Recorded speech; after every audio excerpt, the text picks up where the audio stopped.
is the first stage of thinking about simplicity, and it's also the first stage in quelling the panic that comes into everybody when they're about to paint a watercolour. So Roy said to me, you're very relaxed. And well, I'm pretty relaxed, but I mean, it's not so much that I'm relaxed knowing that I'm going to do a wonderful job. I've never painted this subject before, incidentally, so I make a point of not practicing demonstrations because I think it's more fun for you if you watch me sort of trip up and do things like that. Where is it? Glenarm Castle. So it's new to me, and I'm going to be making mistakes. Now in watercolour, as you all know, even if you don't paint watercolour, you'll know this anyway, that in watercolour, it's not that you can't make mistakes, because you will always make mistakes, but in watercolour you have to think a little bit more about your mistakes and try to make them so that you don't collapse in a heap and go completely the wrong way down a blind alley that you can't get back up again. So really my method of painting is all about not burning the bridges, metaphorically, too much, because if something goes wrong, I want to be able to retreat a little bit. So therefore, I don't want to commit myself to things that you really should not commit yourself to in watercolour. Things like strong darks. You've got to know where your strong darks are going to go. Because if you put strong darks in somewhere where they're not supposed to go, you're in deep trouble. Because you can't add light in watercolour. The only light you have in watercolour is the light that's there at the beginning of the painting.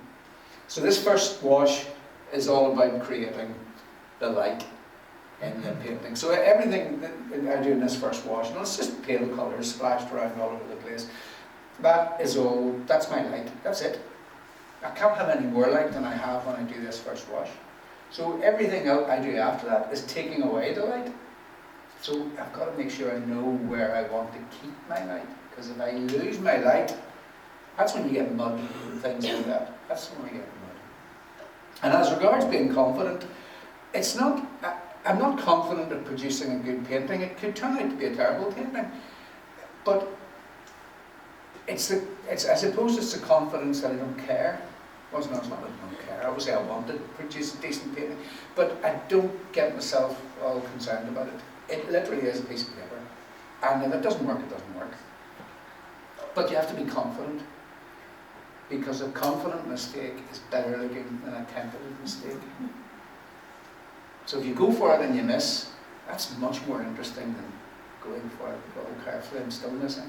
So anyway, right, let's see. Now I'm using Bockingford today, which actually I haven't used for a while. Just took a notion, thought, well, I have to use Bockingford. I used to use Bockingford for everything. Right, let's see. I'll use a bit of ultramarine as a sky colour is a little too warm. But if you add a wee touch of white to it, it sort of mellows it down. In fact, it's either Schmincke or Sennelier's cobalt blue. They call it cobalt blue hue, just to be accurate about it. But it is ultramarine with white. So that's why I thought, must try that. And sure enough, ultramarine with white gives you sort of cobalt. Yeah. Is that white watercolour? You sometimes sneak in a lot of gouache. Well, yeah. Well, it's not gouache. Technically, it's titanium white, which is. I'm not quite sure the difference. I think gouache has got more chalkiness in it or something. So I used to use the gouache, but now I use the titanium white. Right, so we've got that. We've got the tower of the castle. Let's just burn sienna, but we'll get a wee bit of red in that because it actually is quite red. And then a little bit of greeniness, where the greeniness is going to ultimately be.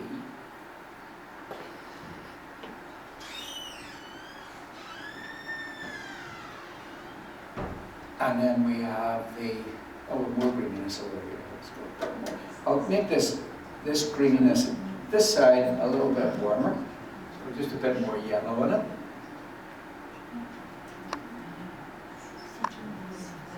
So as you can see, I'm taking huge amounts of care in placing the paint where I want it to go. This doesn't matter. Doesn't matter what happens here, because this is all just, this is light. This isn't anything. I'm not painting castles, I'm not painting trees, I'm painting light.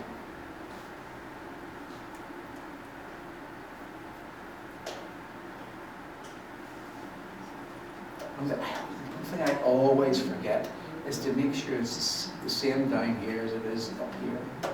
Now down there it is the castle wall, but I'll make them a little bit, again, a little bit more blue in the mix, just to keep this area slightly different to this. Now, I'm probably worrying unnecessarily, but anyway, we'll see. Now, carrying on down, now we've got the water, and I wanted to, I want to leave that white, just a wee touch of white. And I don't think we've got it. Anybody got any kitchen roll with it? Who's kitchen roll? Is there? Oh, right.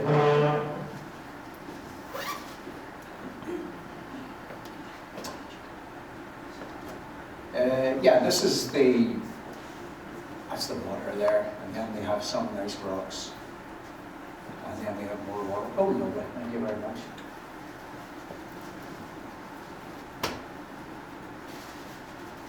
Just wanted a little bit of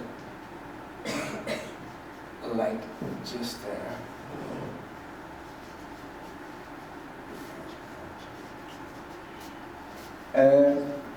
And then we have the rocks. The rocks are all actually very, very, it must be limestone or something, because they're pretty much white.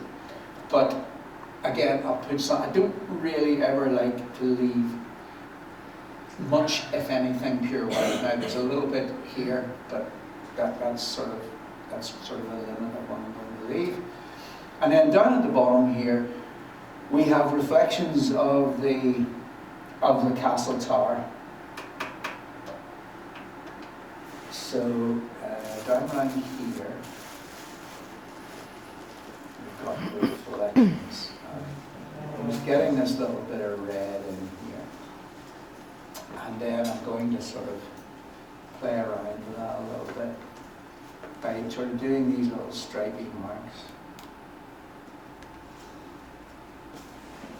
Now the stripy marks are going to be ultimately where the reflections of whatever's above this happens. Now the thing about reflections is that they're vertical. They're always vertical, and they're vertical when they're reflecting something like this, because the water's flat. So if the water's flat, then anything sort of sticking up vertically into the air is going to be vertical. So these little marks that I'm making, I'm just doing a few of these, just to sort of start the process of creating a little bit of reflection in the water. I'm saying I'm not painting anything at this stage, but the direction of my brush strokes might be important, so it's still important that I do it in the right direction. So that's the first stage. I haven't deliberately left that, don't know how that happened. But the thing you must never do is go back and try and fix it, because if that's still damp, as soon as I put any colour in there, it's just going to explode into a cauliflower. I can sort that out later. My green has run over my castle tower quite a bit there, but that's alright, doesn't matter. I still prefer doing this first overall blending wash, because now I've got light that is seamless. I've got no hard edges, so I don't have anything there at all. Anything can be anything, because there's no hard edges. Something needs, if you want something to be something, it has to have an edge. So the bridge can't be a bridge until there's an edge there and an edge there. And at the minute there isn't, so it's nothing. And I know I'm rattling on about this, but it is important with this sort of method of painting. It is important that this soft first wash means that you have got options to do anything you want. So the softer you keep your washes in the early stages of your watercolour, the more options you have with what you do with them in the later stages of your watercolour. So I start off with more or less 100% softness. Okay, I've left a few bits here and there. And then after that, the next stage will be still quite a lot of softness, but there'll be a little bit of hard edges. And then gradually you get more and more hard edges until the final touches in the painting are all hard edges. And that's where you're creating your little bits of definition, things like that. Okay, I'm just talking here to this dries, which it almost has. Bockingford, I've forgotten how much I like Bockingford, because the paint sort of stays in the surface of Bockingford and gives you a nice clean effect. But it doesn't like being mucked about with Bockingford, so you need to be careful and not do too much to it with the second and subsequent washes. If you scrub too much, there'll be problems. Let's try that little drip up there before it decides to go walk about in the sky. So anyway, sorry, I'm rambling on while this dries. It's not quite dry yet. Although I'm going to start now painting the picture, by the time I've finished the painting, about half of what you see there will be still there untouched. So I have painted half of my picture with no effort whatsoever, just throwing paint on. And that's half the painting painted. Isn't it great? Now the other half's the hard bit. But, and I think what the major problem is that I don't go from this nice, soft, blending, runny wash to suddenly being all careful and tight, because I think that's that kills watercolour. It's,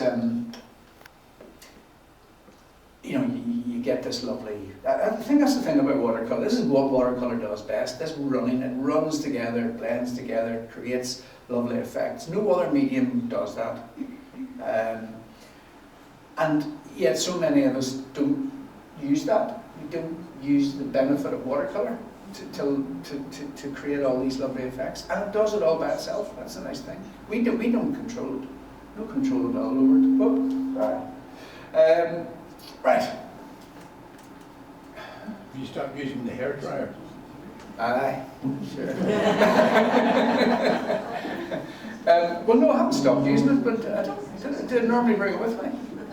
I heard these things up, but yeah. Aye. I don't use it myself to let it dry. Yeah. Yeah. Normally, the longest time it takes to dry is the first wash. After this, it's not really a problem. So, and the problem is it's almost dry, and that's the worst time you can go back into your painting, when it's almost dry.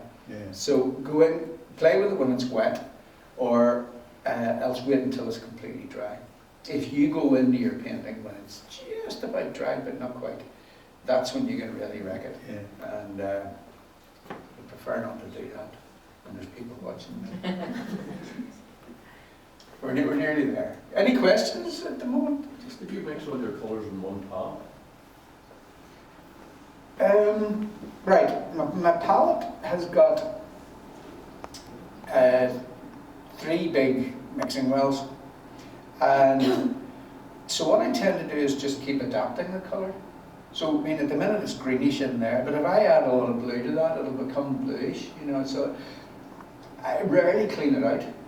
I clean it out at the end of each painting before the next, but while I'm working, unless it got sort of like a dark blue or something that I couldn't do much with, or unless it was filled with blue and I wanted a nice clean yellow, then I would clean it out. Obviously, you're not going to get a clean yellow ever if there's blue there.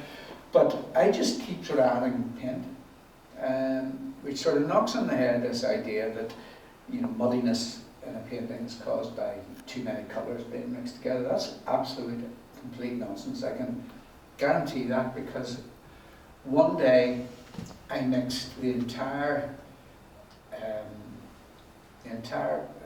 colours that are made by Daniel Smith together, and there are 238 of them. Now, I had a dot chart, that's how, well, I didn't have 238 tubes, but it sent me a dot chart with that little dots of the paint. So I thought, I'm going to knock this in the head. I knew what would happen, but I mean, I thought, I'm just going to knock this in the head for sure. So I mixed every colour together. It was an absolutely horrible colour. It was sort of like something after you'd had a bad fish supper the night before or something like that. It was an awful colour, but it was completely clear and completely transparent. No issue whatsoever about that. So muddiness is not caused by the amount of colours, it's not caused by the amount of layers, it's caused by disturbing the previous layers, and then that clicks up, and instead of getting nice fine particles, you get coarse particles. That's muddy particles. And that's why I'm being so careful to make sure this is dry.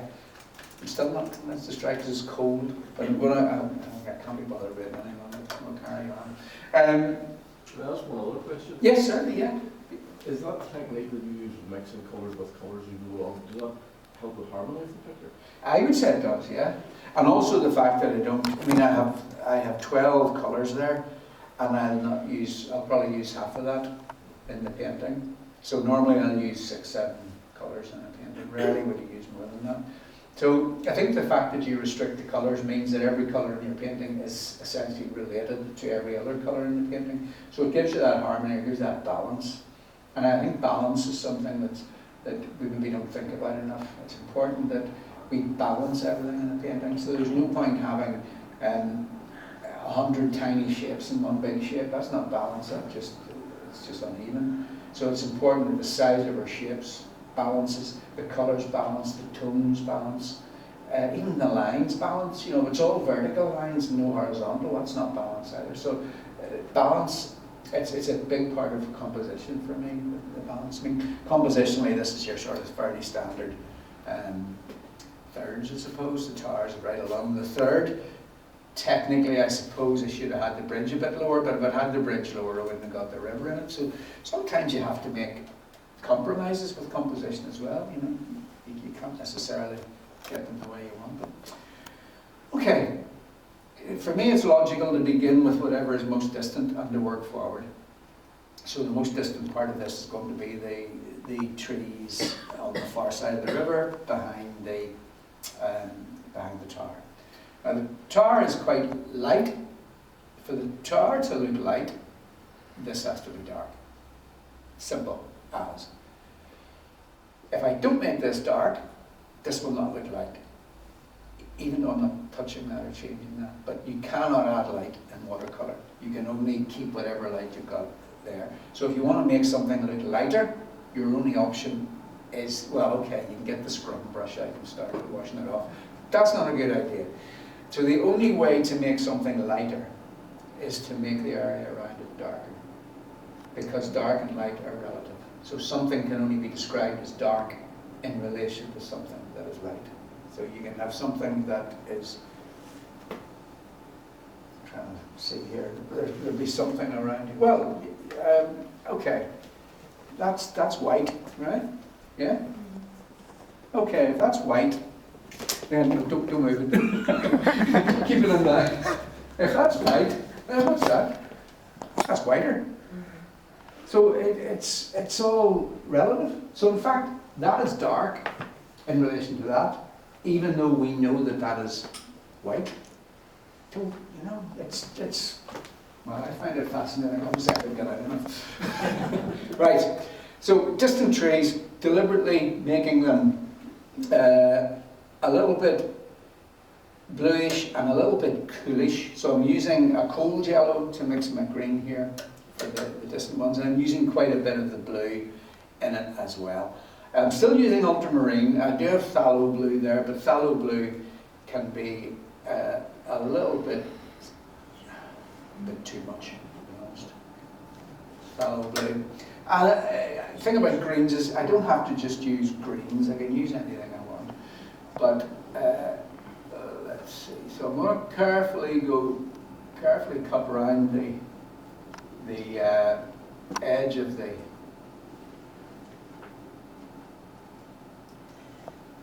and then I can sort of enjoy myself a little bit. Now, that first wash that I did, there'll also be remnants of it peeking through, so I'll always get some variations, even with, even if I use just a flat wash, which I'm not going to do. Now I want to get this bit back here to be a little bit more, a little bit bluer.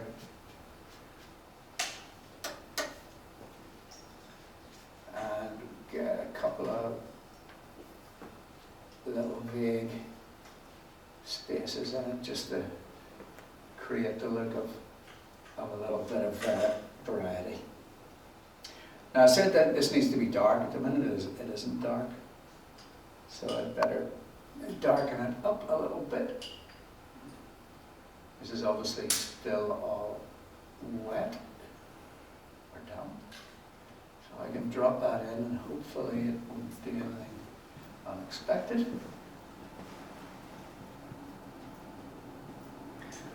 Switch on for Again, down in here.